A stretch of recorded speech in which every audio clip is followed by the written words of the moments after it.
Everybody's got questions about the PiCAT and the PiCAT confirmation test. So let's talk about it. Now first, if you don't even know what a PiCAT is, the PiCAT is the take-home version of the ASVAB, aka your golden ticket to getting the best possible score, which will qualify you for the most amount of jobs when it comes to enlisting into the United States military. Now the reason why it's the golden ticket is because the ASVAB, you go typically to a MEPS testing location, and when you start taking this test, each section of the ASVAB is timed. You have X amount of time per section of the ASVAB.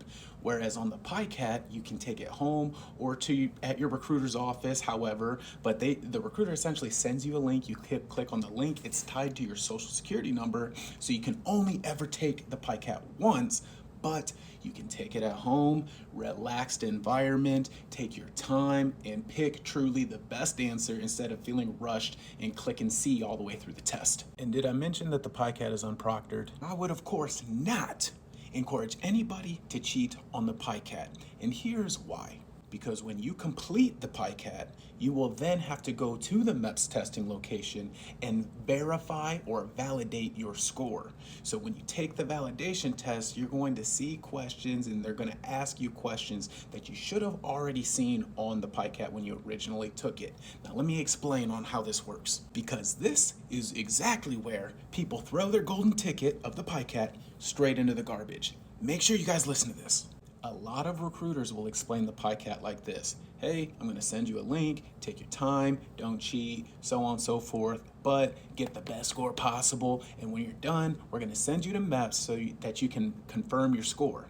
And when you confirm your score, you're gonna see like 2 or 3 questions per section, and they're questions you've already seen before. You gotta get the same ones right that you got right before, and boom, you just confirmed that score. That's usually how a recruiter's going to explain it. And that's not necessarily wrong. That's a good overview of how the PiCAT confirmation test works. But here is exactly how that confirmation test will go. That confirmation test is 30 questions, of which some of them you have seen before on the PiCAT, right? So if you had 30 questions, maybe half of them are going to be questions that you had already seen on the PiCAT. And if you answered this question this way, you need to answer it the same exact way when you originally took the PiCAT. So even if you looked it up later on, right, and you realize, oh man, I answered that wrong, you answer it exactly how you answered it on the PiCAT.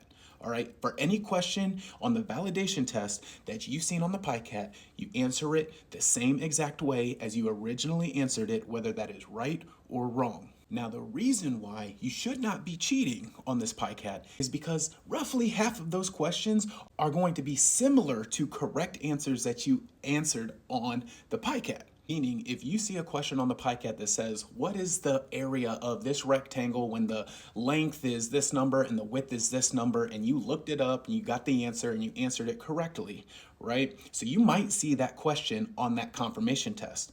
But you may also see the same exact question with different numbers. So what the validation test is actually going to do is test that you can answer the same type of question the same correct way as you originally answered it. There is no exact formula to what type of confirmation test that you're going to see. Best way to explain it is you can expect to see half of those 30 questions from the PiCAT. And the rest of those questions are going to be questions that you should be able to get right because they are similar to the correct answers you answered on the PiCAT. So, hypothetically here, again, I'm not telling anyone to cheat, but hypothetically, if you looked up your answers on the PiCAT and you took screenshots or pictures of everything, whatever, so you could study them and memorize them, the trick isn't to memorize all of them. The trick is to understand how to answer those questions, right? Not that specific question, but similar questions to that one. You need to learn the formulas to understand how to answer similar questions to the ones that you've seen. I hope this makes sense to you guys. This video is a little bit longer than I expected it to be, but there's so many questions on the PiCAT and the PiCAT confirmation test and the ASVAB. So I just wanted to come out with a video real quick. And if you guys got questions, drop them down here. Again, if you need help studying with the ASVAB, I'm not the guy that's gonna help you study. But I am the guy that provides study material. You can look at my pinned video, and if you take anything else from that pinned video, just know, don't waste your money on products like Defenders Joe's ASVAB cheat sheet. It's a waste of money and it's a scam.